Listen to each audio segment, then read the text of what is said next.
Bonjour à tous. Alors, je voulais d'abord remercier les organisateurs de me permettre de parler de ce très beau sujet. Les anomalies du développement cardiaque sont-elles prévisibles? Alors, j'ai regardé dans le Larousse, et donc prédire, c'est défini comme annoncer d'avance ce qui doit arriver par intuition, raisonnement ou conjecture. Et donc, quand on l'applique au développement et à la génétique, intuitivement, on pense avoir, par exemple, sur un karyotype, 3 chromosomes 21. Et avec cela, on peut dire de façon certaine, à 100%, que l'enfant aura un faciès anormal et un retard mental. Mais quand on pense aux cardiopathies congénitales, on voit tout de suite que c'est plus compliqué. Car l'enfant, on ne peut pas prédire à 100% qu'il aura une cardiopathie congénitale, et s'il en a une, laquelle elle sera. Et donc dès lors, on peut un peu reformuler la question par prédire les anomalies du développement. Est-ce que ça veut dire qu'elles suivent un programme d'un gène qui donne un mécanisme embryologique à un cœur normal? A fortiori, est-ce qu'une anomalie d'un gène unique va entraîner une anomalie de mécanisme embryologique spécifique, va entraîner un phénotype comme une tétralogie de Fallot? Et donc, est-ce qu'on peut prédire le développement étape par étape, une par une, et entrer comme un code informatique, code informatique dans le gène qui serait traduit en mécanisme embryologique et en phénotype? Et donc, l'origine des malformations congénitales, c'est une question ancienne. Et donc là, je vous ai mis en illustration un dessin d'Ambroise Paré, qui est un des premiers à classifier les anomalies du développement, non pas selon leur phénotype, mais selon leur cause. Alors lui, c'était un homme du XVIe siècle, donc il pensait que les anomalies du développement étaient liées à la quantité de sperme masculin. Et depuis, on a pu bien progresser, mais c'était vraiment le premier à pouvoir quantifier les anomalies selon leur cause. Et donc depuis, on a pu bien progresser, en particulier dans la fin des années 90, début 2000, quand on a décodé le génome humain, on s'est dit qu'on allait prévoir trouver les fameuses causes dont M. Bonnet parlait aux cardiopathies congénitales, avec par exemple la découverte de gènes comme TBX1 responsable du DiGeorge ou de TBX1 responsable de Holterman.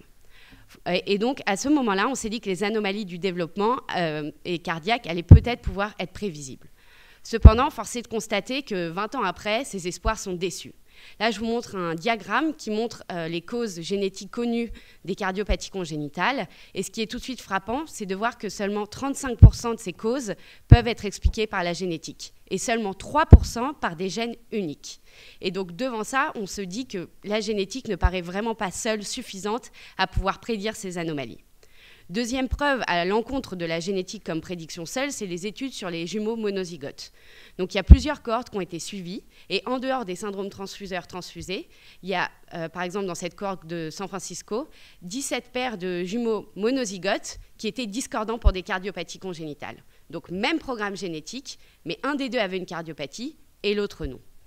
Et donc devant ça, on peut se dire que la génétique seule n'est pas du tout une explication suffisante pour prédire les anomalies du développement cardiaque. Donc si on en revient à notre hypothèse gène, mécanisme embryologique, phénotype, peut-être qu'on ne comprend pas, on ne connaît pas encore assez la génétique et que l'embryologie va nous permettre de prédire et de répondre. Et pour cela, je vais juste vous parler un peu des dernières découvertes en embryologie ces 30 dernières années qui ont vraiment permis de faire avancer les choses, en particulier l'application de la théorie de l'évolution à l'embryologie. Et ça a permis de mettre en évidence des principes fondamentaux du développement, comme les gènes que vous voyez là, qui sont les gènes architectes. Et ces gènes architectes, ils sont conservés chez la mouche, chez l'humain, en particulier pour faire les axes fondamentaux du développement, comme l'axe antéro-postérieur ou l'axe gauche-droite. Et donc, ces mécanismes sont directement mis en place dans la formation du cœur, car le cœur est le premier organe à se former et il est nécessaire pour la survie de l'embryon. Et donc, l'évolution a sélectionné des mécanismes très spécifiques permettant d'assurer le bon développement du cœur. Un des premiers mécanismes, c'est la redondance des gènes. Et là, vous voyez, sur le schéma, on voit qu'il y a marqué OXA, OXB, OXC, OXD.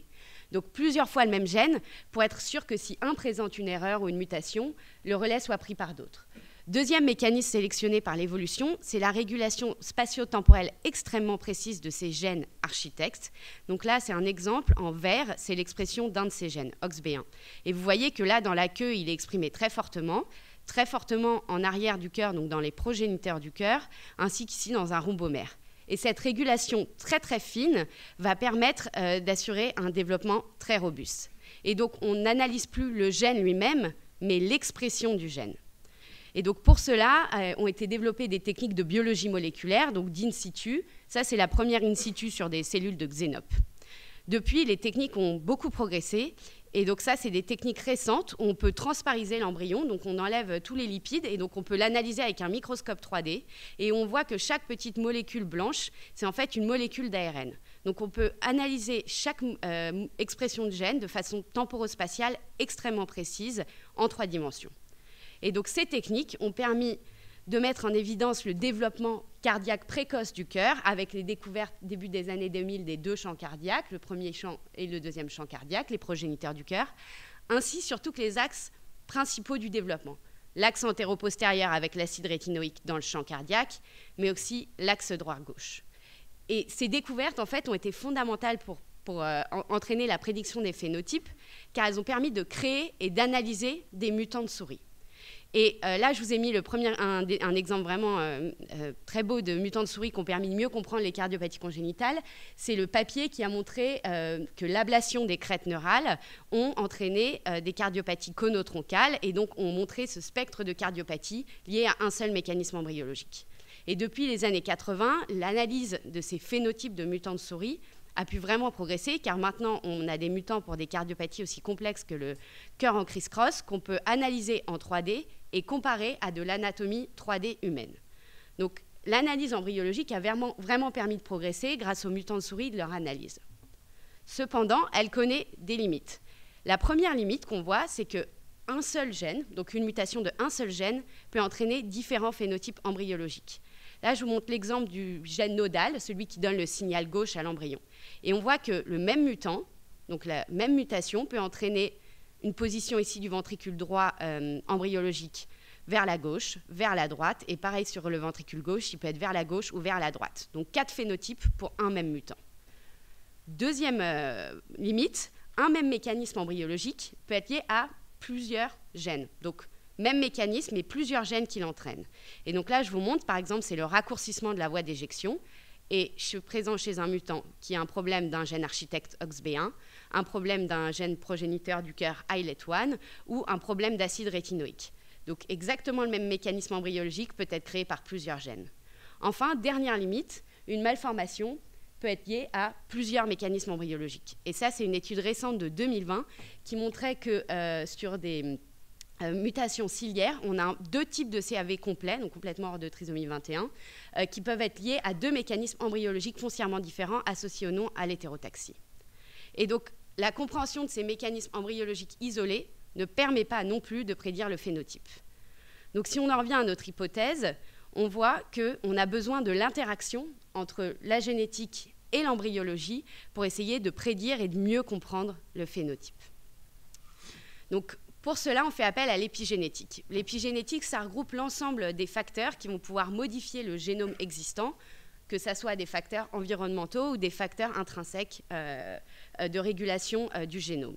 Donc cette diapo résume les différentes possibilités pour réguler ce génome, avec la méthylation, la modification des histones ou le remodelage de la chromatine. Et donc quand on s'intéresse aux cardiopathies congénitales, on voit que le lien entre l'environnement et la régulation de ces gènes va être fondamental. Par exemple, cette épigénétique, dans le cadre du développement cardiaque, va nous permettre de mieux comprendre comment l'environnement va pouvoir jouer sur le développement d'un phénotype. Et donc là, je vous montre une étude vraiment très intéressante. On voit ici, c'est une souris normale. Ici, c'est une souris à qui on a donné trop d'acide rétinoïque, donc vitamine A, à 9 jours de développement.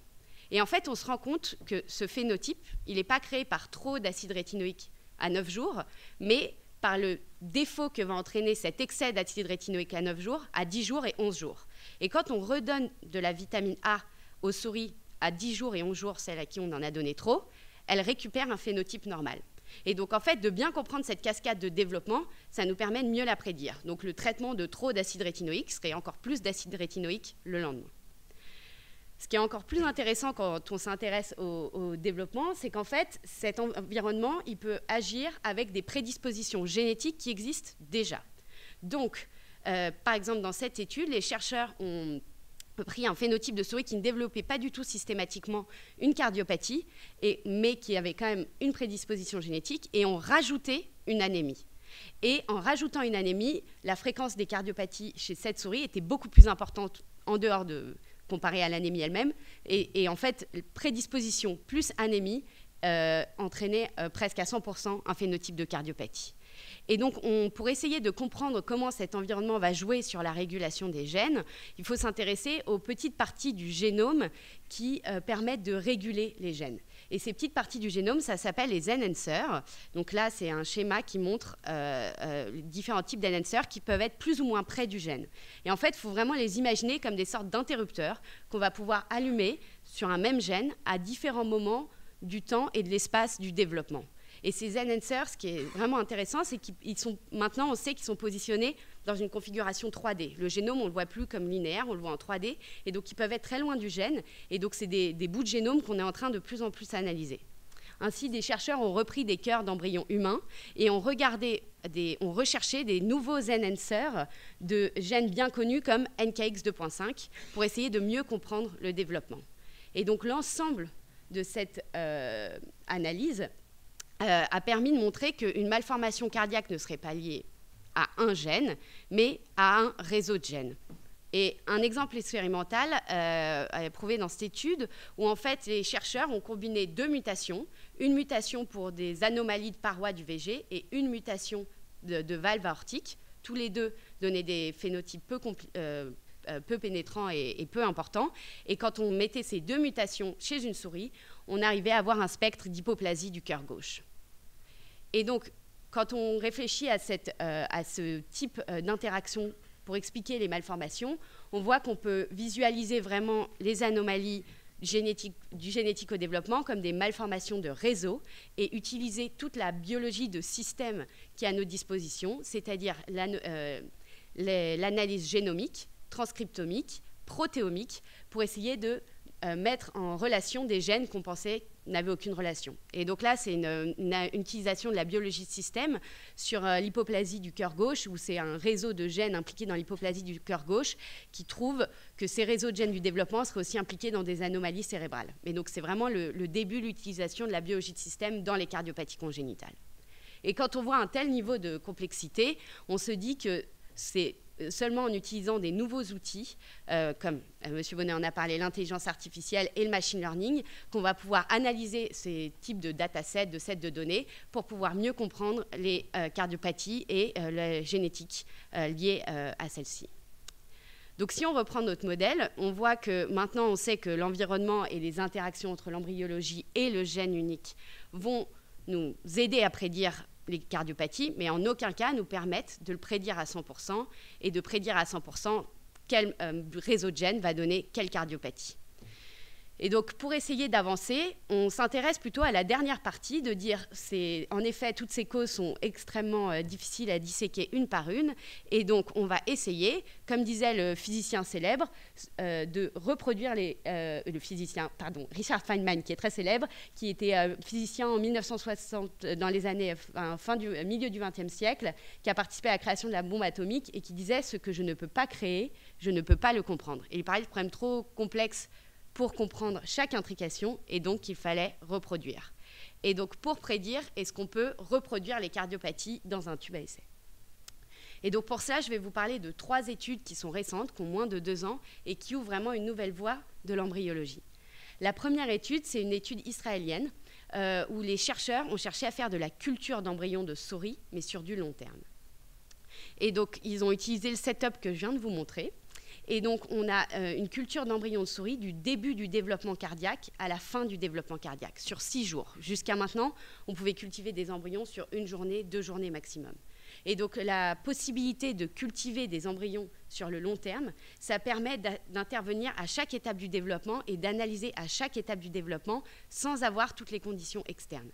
Et donc, par exemple, d'analyser des cascades, comme je vous ai parlé, d'acide rétinoïque ou équivalent. La deuxième révolution est celle des organoïdes. Donc, les organoïdes, ce sont des cellules qu'on développe in vitro et qui s'assemblent pour ressembler à des mini-organes humains.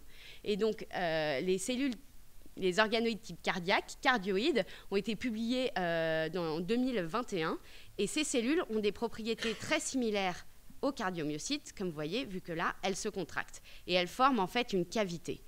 les recherches sont en train de progresser pour qu'elle ressemble même à un cœur primitif, mais c'est encore en cours et ce n'est pas encore publié. Et ce qui est fascinant avec ces cardioïdes, c'est qu'en fait, ils ont une reproductibilité extrême. Là, vous voyez, c'est à chaque fois un échantillon.